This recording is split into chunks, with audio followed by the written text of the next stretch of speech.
Welcome student. जैसा कि आप लोगों ने पिछले क्लास में पढ़ा था और मैंने बताया था आपको कि डिस्प्लेसमेंट रिएक्शन क्या होता है, जिसमें मैंने आप लोगों को बताया था खानदानी गुंडागर्दी के बारे में, जिसमें मैंने बताया था कि अगर हम कहीं बैठे होते हैं तो हमसे कोई सीनियर अगर आता है तो हमको उठ के चला जाना होता है। वो भले ही केमिस्ट्री में डिस्प्लेसमेंट होता हो, हम तो उसको बचपन से खानदानी गुंडागर्दी कहते आए हैं। तो उन्हीं के बारे में पढ़ेंगे कि भाई खानदानी गुंडागर्दी में ऊपर कौन और नीचे कौन। तो वही चीज़ अब हम लोग देखते हैं कि भाई सबसे बड़ा कौन। हमारे परिवार में हमारे दादाजी, उनके बाद पिताजी, उनके बाद भैया दीदी, उनके बाद हम लोग आते हैं। तो वैसे ही अब इसमें देखते हैं कि दादा कौन है और पोता कौन है। चलिए, तो यहाँ पे आते हैं। रिएक्टिविटी सीरीज का दूसरा नाम कई बुक में दिया हुआ है एक्टिविटी सीरीज, क्योंकि रिएक्टिविटी में एक्टिविटी से पता चलता है कि कौन कितना रिएक्टिव है। आप बैठे रह गए तो आप एक रिएक्टिव नहीं हैं। तो वही चीज़ अब हम देखते हैं आगे। चलिए, तो जैसा कि हम लोग जानते हैं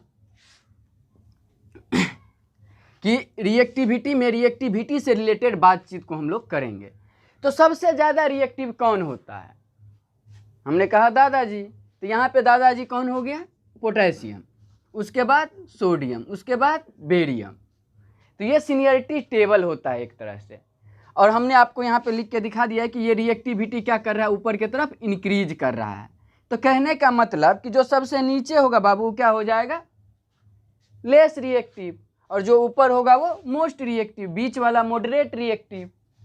तो रिएक्टिविटी सीरीज क्या होता है? मेटल या नॉन मेटल को अगर उसके रिएक्टिविटी के आधार पे हम लोग इंक्रीजिंग या डिक्रीजिंग ऑर्डर में लिख लेते हैं तो उसको हम लोग क्या कहते हैं? Reactivity series. अब देखिए, रिएक्टिविटी सीरीज में जो सबसे हाईली रिएक्टिव मेटल होता है वो होता है पोटेशियम, उसके बाद sodium, barium, calcium, magnesium, aluminium, zinc, iron, cobalt, nickel, tin और हाइड्रोजन। मुद्दा आता है हाइड्रोजन के बात पे कि भैया हाइड्रोजन तो कभी मेटल की तरह बिहेव करता है, कभी नॉन मेटल की तरह बिहेव करता है, तो इसको हम रिएक्टिविटी सीरीज में क्यों लिए हुए हैं? इस हाइड्रोजन का यहाँ पे क्या काम है? तो देखिए, मैंने लिख दिया है यहाँ पे कि ये क्या है? Included for comparison. इसको हम कंपेयर करने के लिए इंक्लूड करते हैं कि ज़्यादा रिएक्टिव कौन है और कम रिएक्टिव कौन है।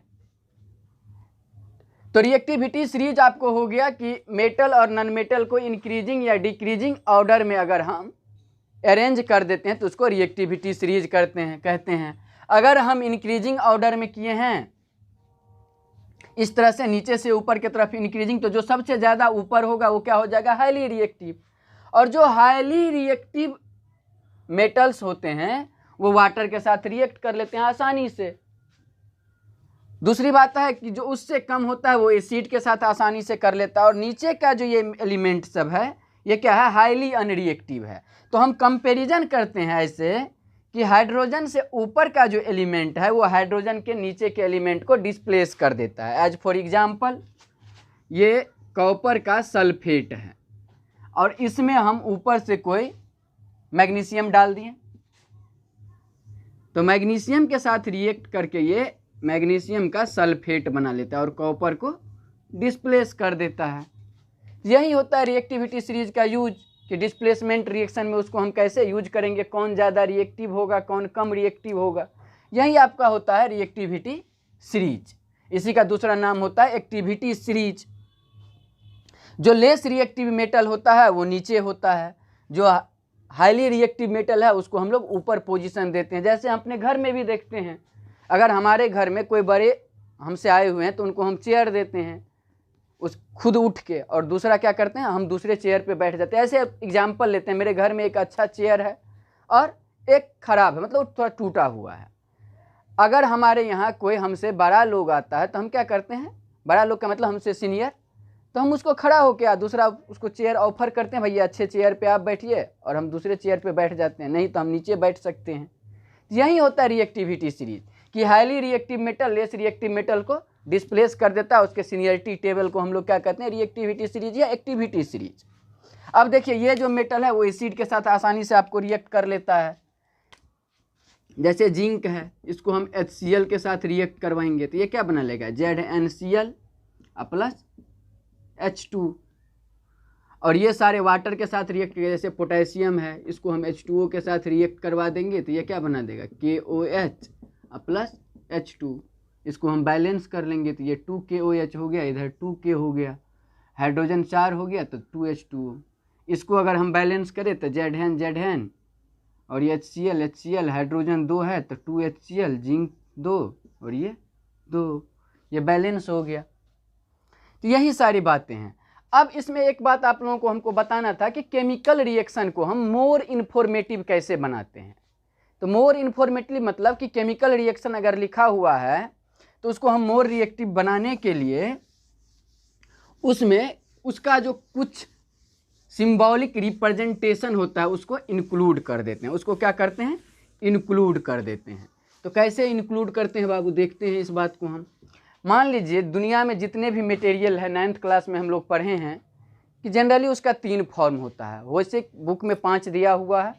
तो 3 फॉर्म एक आता है सॉलिड, लिक्विड और गैस, जो मेन होता है। चौथा प्लाज्मा और 5वां होता है बोस-आइंस्टीन कंडेंसेट।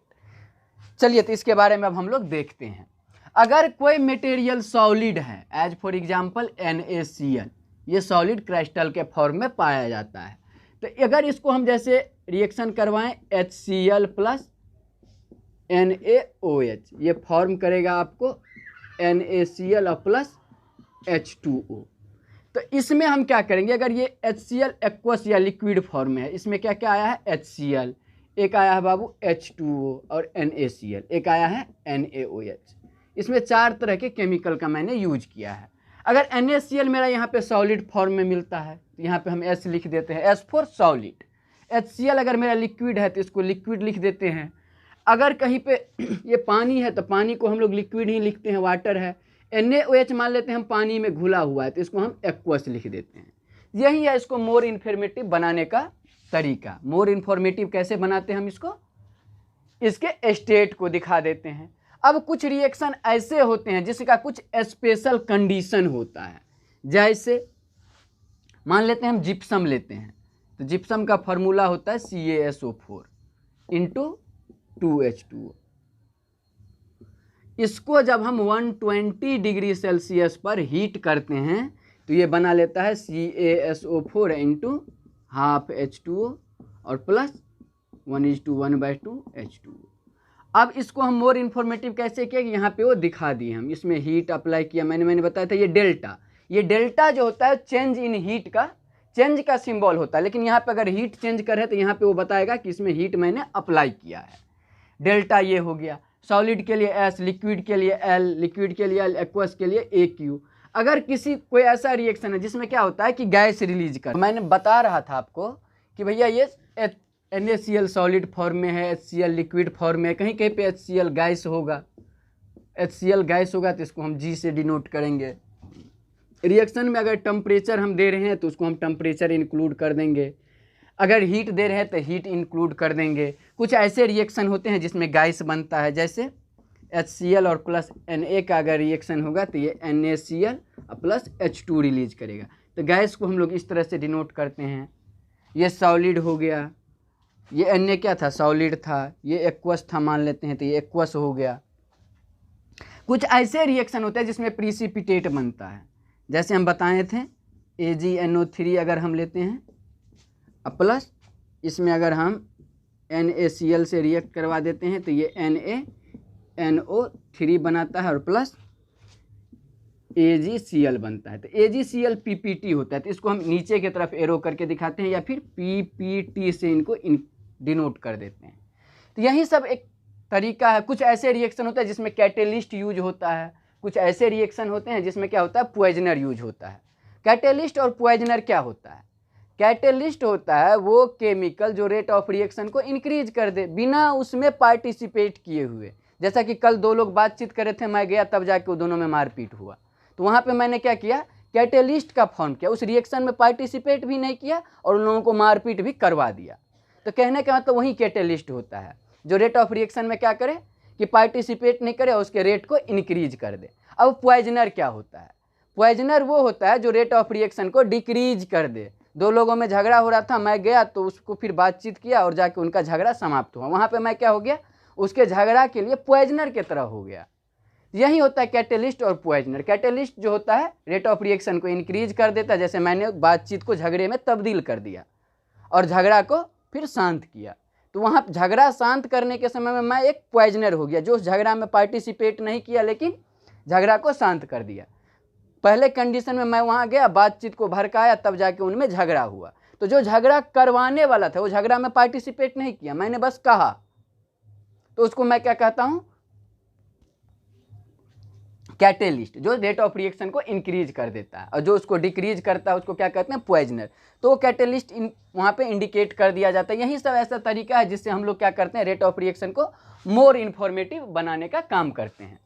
चलिए, तो अब ये सारी बातें हो गई हैं। अब हम पढ़ेंगे, आप लोगों के लिए जो बोले थे कि आगे के रिएक्शन के बारे में बातचीत करेंगे।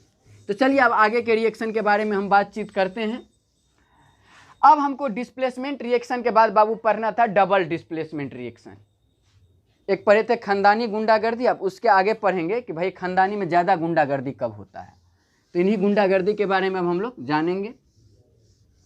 आप पढ़े हुए थे सिंगल डिस्प्लेसमेंट रिएक्शन में कि कोई मटेरियल है, एज फॉर एग्जांपल हम ले लें कॉपर सल्फेट का भी मैंने लिया था, और इसमें हम कहे थे कि आयरन डालते हैं, तो भैया ये FeSO4 Cu बन जाता है।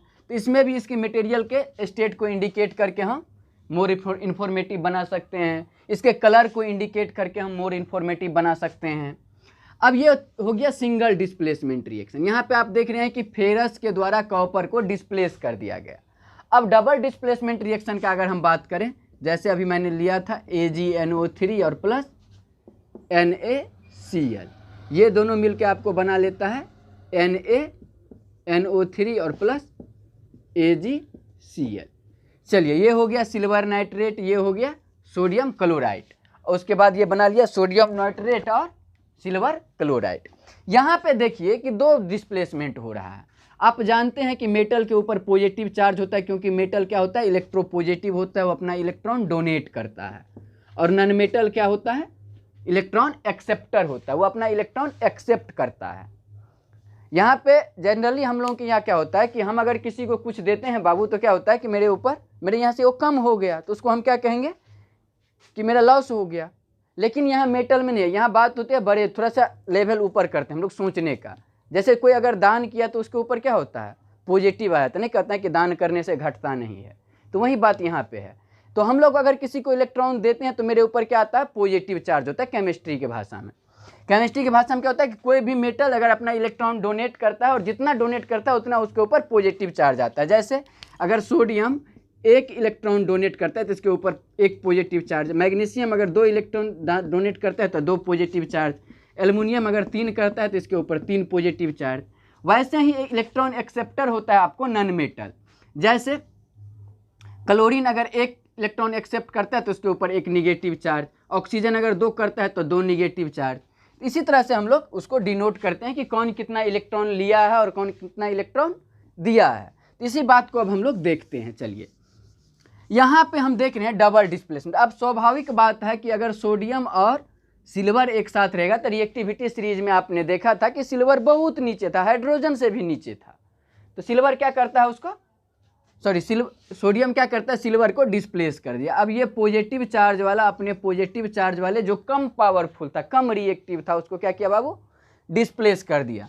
अब देखिए ये डिस्प्लेस करेगा तो ये जैसे ही इससे डिस्प्लेस होगा तो ये Na और ये NO3 मिल जाएगा, और यहाँ पे NaNO3, क्योंकि NO3 पे निगेटिव चार्ज होता है, Cl पे निगेटिव, NO3 पे निगेटिव और Cl पे निगेटिव। चलिए, अब ये पॉजिटिव चार्ज वाले इस पॉजिटिव चार्ज वाले को डिस्प्लेस कर देगा, और ये डिस्प्लेस करके NaNO3 बन गया। मान लेते हैं यहाँ पे NO3 जो है वो ज़्यादा ताकतवर निगेटिव एलिमेंट था, तो उसको क्या किया, ये सोडियम अपने साथ मिला लिया। अब ये सिल्वर बच गया। तो जैसा मैंने आप लोगों को बताया था कि अच्छे कुर्सी पे अगर गेस्ट बैठ गए तो हम लोग क्या करेंगे, टूटे कुर्सी पे बैठेंगे, मजबूरी है। तो यही मजबूरी आपको कम रिएक्टिव एलिमेंट के साथ होता है, यही मजबूरी कम पढ़ने वाले विद्यार्थी के साथ होता है।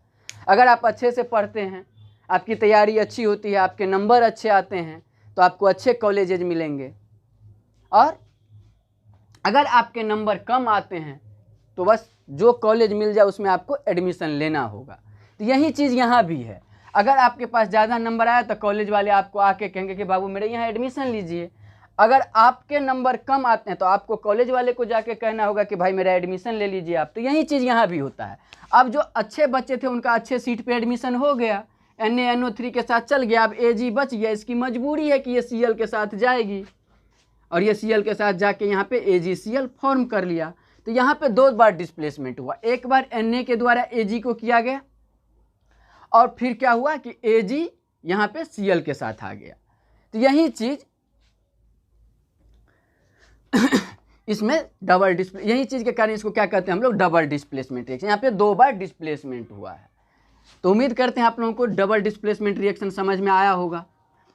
तो इसी को हम लोग क्या कहते हैं बाबू, डबल डिस्प्लेसमेंट रिएक्शन। अब यहाँ पे जो सेकेंडरी प्रोडक्ट बनता है इसको हम लोग कहते हैं प्रीसिपिटेट। तो इसके बाद हम लोग पढ़ते हैं प्रीसिपिटेशन रिएक्शन।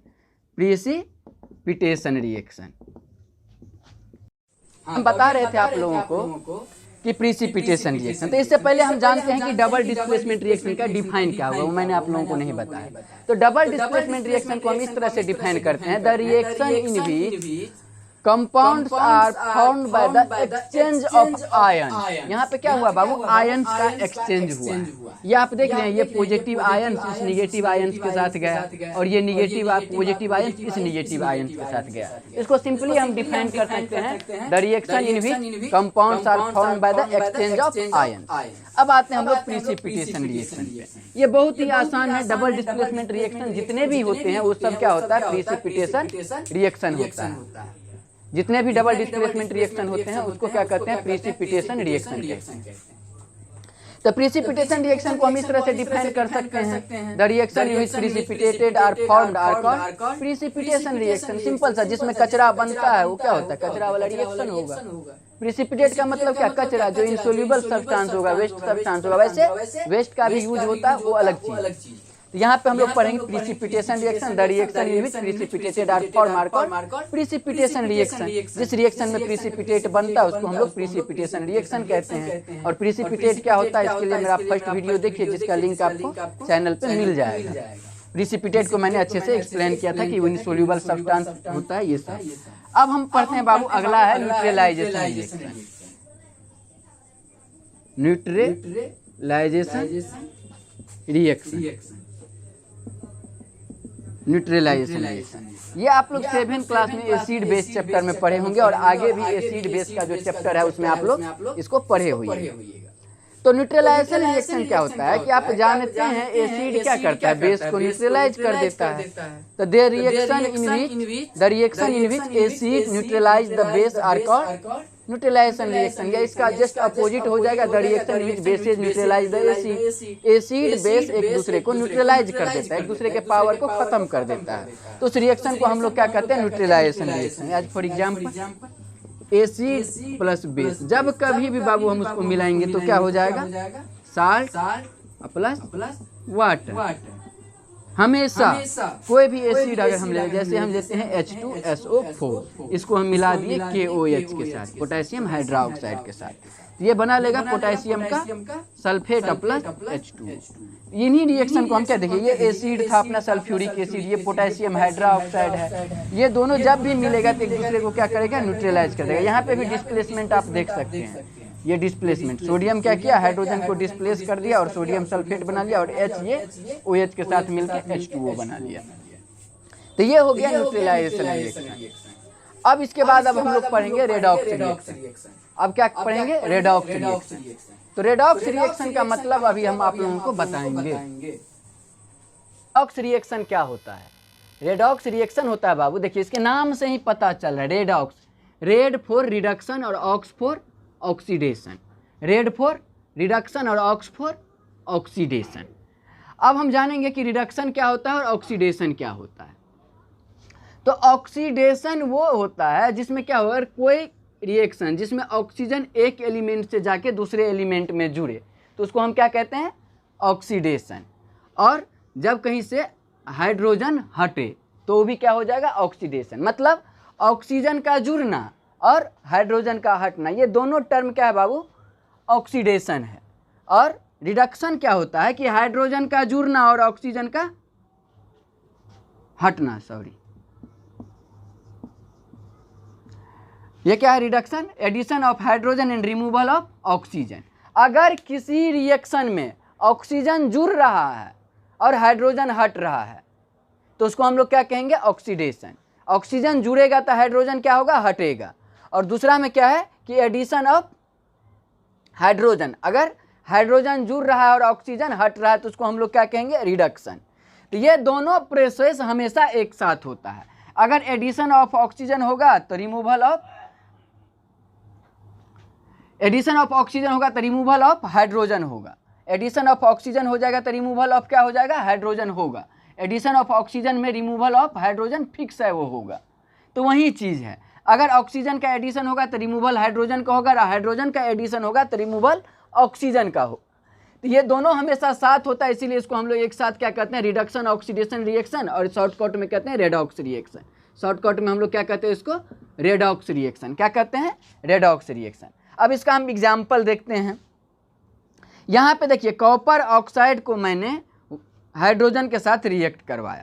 जब हम कॉपर ऑक्साइड को हाइड्रोजन के साथ रिएक्ट करवाते हैं तो ये ऑक्सीजन क्या होता है, हाइड्रोजन के साथ जाके H2O बना लेता है और कॉपर सिंगल पड़ जाता है। तो देखिए मैंने लिख दिया रिमूवल ऑफ ऑक्सीजन, ऑक्सीजन का हटना क्या हो जाएगा, रिडक्शन। ऑक्सीजन यहाँ हट रहा है तो ये क्या हो जाएगा, रिडक्शन। और यहाँ पे क्या हो रहा है, एडिशन ऑफ ऑक्सीजन, ऑक्सीजन जुड़ रहा है यहाँ पे। अगर एक जगह से कोई ऑक्सीजन या हाइड्रोजन हटेगा तो दूसरे जगह जाके वो जुड़ेगा। तो जहाँ से हटेगा हाइड्रोजन वहाँ पे क्या हो गया, ऑक्सीडेशन। जहाँ से हटेगा ऑक्सीजन वहाँ क्या हो जाएगा, रिडक्शन। जहाँ पे जुड़ेगा ऑक्सीजन वो क्या हो जाएगा, ऑक्सीडेशन। और जहाँ पे जुड़ेगा हाइड्रोजन बाबू वो क्या हो जाएगा, रिडक्शन। दूसरा एग्जाम्पल हम देखते हैं, ये है Fe3O4। इसको मैंने हाइड्रोजन से रिएक्ट करवाया तो ये Fe एक साथ हो गया और H2O एक साथ हो गया। यहाँ पे देख रहे हैं कि ऑक्सीजन यहाँ से हट रहा है, रिमूवल ऑफ ऑक्सीजन, ये क्या हो जाएगा, रिडक्शन। और यहाँ पे एडिशन ऑफ ऑक्सीजन, ये क्या हो जाएगा, ऑक्सीडेशन। तो ये लास्ट रिएक्शन था हम लोगों का इस चैप्टर का। अब इसमें दो टर्म हम लोगों को और पढ़ना है। एक है बाबू कोरोजन। तो कोरोजन क्या होता है, कोरोजन होता है जिसको हम लोग अपने डेली लाइफ में देखते हैं। हमारे यहाँ कोई भी अगर मेटल का मटेरियल है तो क्या होता है, ऑक्सीजन के प्रेजेंस में जाके अपने आप खराब होने लगता है, जिसको हम लोग कहते हैं जंग लगना। अगर आयरन में जनरली ऐसा होता है, आयरन मोस्टली यूज होने वाला मेटल है अपने लोग के यहाँ। तो आयरन में अगर कोरोजन होता है तो उसको हम लोग क्या कहते हैं, रस्टिंग। और रस्ट का फार्मूला होता है Fe2O3 × XH2O, क्योंकि अलग अलग रस्ट में वाटर वेपर का अमाउंट अलग अलग होता है। तो कोरोजन क्या होता है, eating up of material metal it's on. अपने आप अगर कोई मेटल खराब हो रहा है तो उस प्रोसेस को हम लोग क्या कहते हैं, कोरोजन कहते हैं। अलग अलग मेटल में अलग अलग टाइप का कोरोजन होता है। जैसे सिल्वर में भी कोरोजन होता है, वो एटमॉस्फेरिक सल्फर के साथ रिएक्ट करके बना लेता है ब्लैक कलर का कंपाउंड। आयरन में कोरोजन होता है जिसको हम लोग रस्टिंग कहते हैं। तो कोरोजन होने के लिए कुछ कंडीशन है, जैसे ह्यूमिडिटी, वाटर वेपर प्रेजेंट होना चाहिए, और दूसरा है प्रेजेंस ऑफ ऑक्सीजन। दो कंडीशन हो गया कोरोजन के लिए। पहला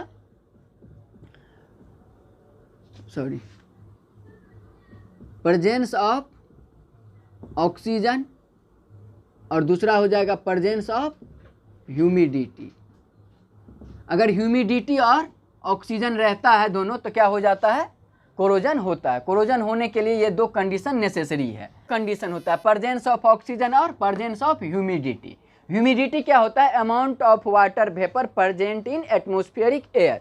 वातावरण में जो हवा है उस हवा में कितना वाटर वेपर प्रेजेंट है, इसको हम लोग क्या कहते हैं, ह्यूमिडिटी। ये आप लोग 9th क्लास में भी पढ़े होइएगा।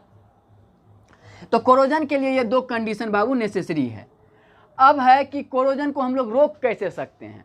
तो अपने लोग देखते हैं कि दीपावली के समय में क्या होता है, हम लोग घर को धोते हैं, खिड़की धोते हैं, ये सारा कुछ हम लोग धो देते हैं। और धोने के बाद उसमें क्या करते हैं, हम लोग ऑयल लगा देते हैं, जो भी आयरन का मटेरियल होता है या मेटल का होता है।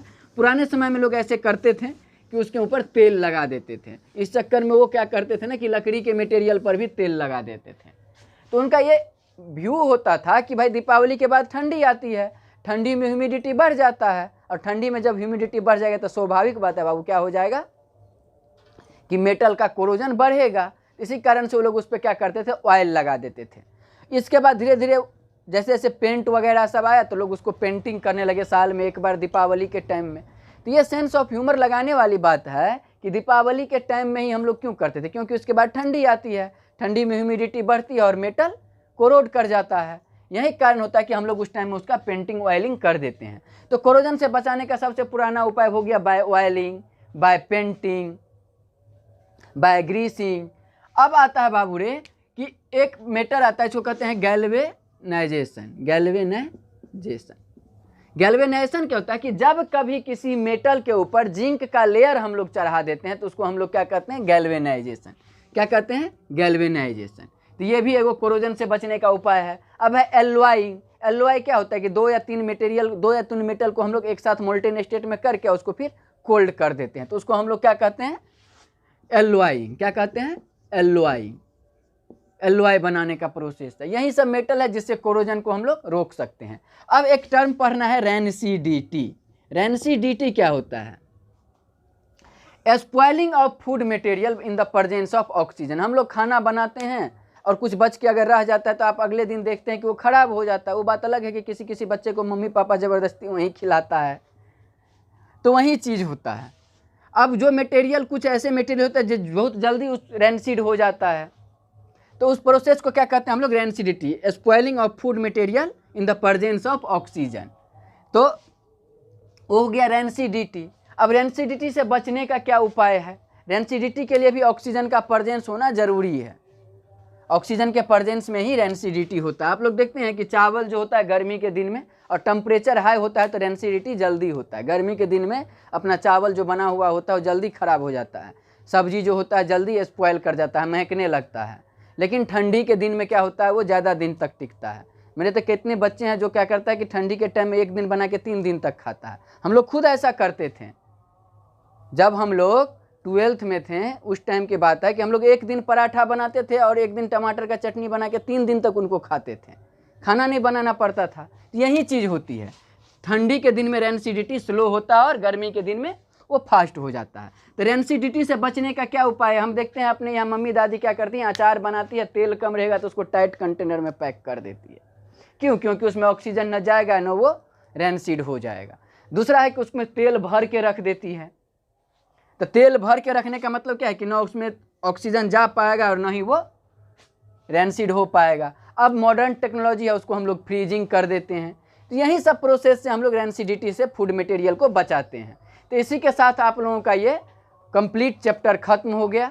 अगर आप लोग इस चैप्टर को समझिए, जो प्रॉब्लम हो कमेंट में बताइए, मैं उसको बताने का कष्ट करूंगा। अगर इसको नोट्स की ज़रूरत है तो आप व्हाट्सएप नंबर पर मैसेज करके कंप्लीट चैप्टर का नोट्स भी ले सकते हैं। अब एक दिन हम बताएंगे आप लोगों को कभी 1-2 चैप्टर पढ़ाने के बाद कि इसका प्रॉब्लम बेस्ड इस पर किस तरह का क्वेश्चन आता है बोर्ड एग्जाम में।